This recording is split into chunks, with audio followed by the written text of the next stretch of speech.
ఏటి కొప్పాక లక్క బొమ్మలకు అరుదైన గౌరవం లభించింది. ఈ బొమ్మల ప్రాచుర్యాన్ని రాష్ట్రపతి భవన్ గుర్తించింది. ఈ మేరకు రాష్ట్రపతి భవన్లో ఏటి కొప్పాక లక్క బొమ్మల స్టాల్ను ఏర్పాటు చేసేందుకు కేంద్రం గ్రీన్ సిగ్నల్ ఇచ్చింది. అంతేకాదు స్టాల్ ఏర్పాటుకు కళాకారుడు శరత్ను ఎంపిక చేసింది.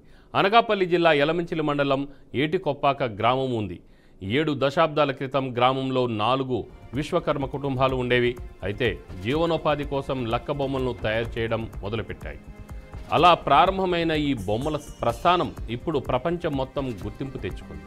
2025 జనవరి 26 రిపబ్లిక్ డే సందర్భంగా ఏటి కొప్పాక బొమ్మలతో తయారైన శకటాన్ని ఢిల్లీలో ప్రదర్శించారు. దీంతో ఈ కళాఖండాల ప్రాచుర్యాన్ని కేంద్రం గుర్తించింది.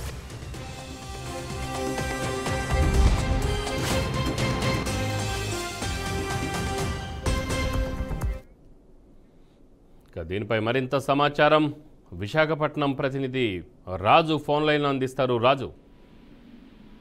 రామారావు, ఎందుకంటే ప్రపంచవ్యాప్తంగా చాలా వాటికి గుర్తింపు వచ్చినప్పటికీ యలమంచిలి ఏటి కొప్పాక బొమ్మలకి మాత్రం చాలా పురాతన కాలం నుంచి ఉన్నా సరే ఇప్పుడు వరకు గుర్తింపు రాలేదు. అటువంటి ఏటి కొప్పాక లక్క బొమ్మలకి ఈసారి గుర్తింపు లభించింది అని చెప్పుకోవచ్చు. ఎందుకంటే ఈ రోజు ఏదైతే జనవరి 26వ తారీఖు సంబంధించినంత వరకు అక్కడ ప్రదర్శించడానికైతే ప్రభుత్వం అంగీకారం తెలిపింది. దీనికి సంబంధించినంత వరకు ప్రపంచవ్యాప్తంగా కూడా చాలా వరకు అక్కడ బొమ్మలకు ఆదరణ లభించింది. అదేవిధంగా గుర్తింపు కూడా వచ్చింది. అదేవిధంగా ప్రభుత్వం కూడా ఇప్పుడు అధికారికంగా దాన్ని ప్రకటించింది కనుక దీనికి సంబంధించినంత వరకు అక్కడ ఏటి కొప్పాక గ్రామంలో ఎవరైతే ఈ లక్క బొమ్మలు తయారు చేసుకుంటూ వాళ్ళ జీవన ఉపాధి పొందుతున్నారో వీళ్ళందరూ కూడా సంతోషం వ్యక్తం చేస్తున్న పరిస్థితి కనిపిస్తుంది. ఎందుకంటే చాలా దశాబ్దాల కాలంగా ఇటువంటి బొమ్మలను తయారు చేస్తున్నప్పటికి కూడా ప్రపంచవ్యాప్తంగా వాళ్ళు ఎగుమతులు చేస్తున్నప్పటికి కూడా ఎటువంటి గుర్తింపు లేకుండా కేవలం వాళ్ళు కూడా ఒక మరుగున పడిపోయిన పరిస్థితి కనిపించింది. కానీ అటువంటి పరిస్థితి నుంచి ఈ రోజు చూసుకునేటప్పటికీ ఏకంగా 26వ తారీఖు రిపబ్లిక్ డే సందర్భంగా ఏదైతే ఏర్పాటు చేశారో స్టాల్ని, దీనికి సంబంధించినంత వరకు ప్రపంచం మొత్తం కూడా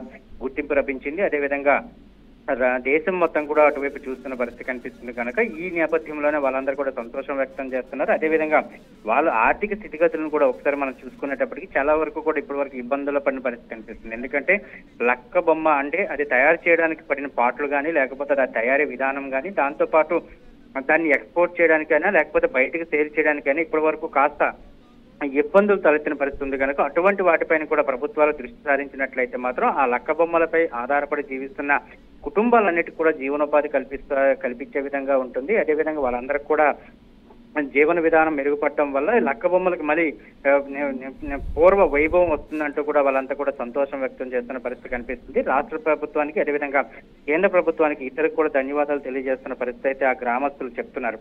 అది ఇటువంటి పరిస్థితుల్లోనే ఇప్పుడు మరికొన్ని ఏవైతే ఉన్నాయో వాటన్నిటిని కూడా బయటకు తీసుకురావాలి. రాష్ట్ర స్థాయి కానీ లేక జాతీయ స్థాయి కానీ గుర్తింపు కల్పించినట్లయితే మాత్రం వాళ్ళందరికీ కూడా జీవనోపాధి మెరుగుపడుతుంది అంటూ కూడా వాళ్ళందరూ కూడా చెప్తున్న పరిస్థితి కనిపిస్తుంది. ప్రస్తుతానికి ఒక ముందడుగు పడింది కనుక దీనికి సంబంధించినంత వరకు వాళ్ళందరైతే సంతోషం వ్యక్తం చేస్తున్నారు. గ్రామంలో కూడా చాలా వరకు కూడా సంబరాలు చేసుకుంటున్న పరిస్థితి అయితే కనిపిస్తుంది. రామారావు.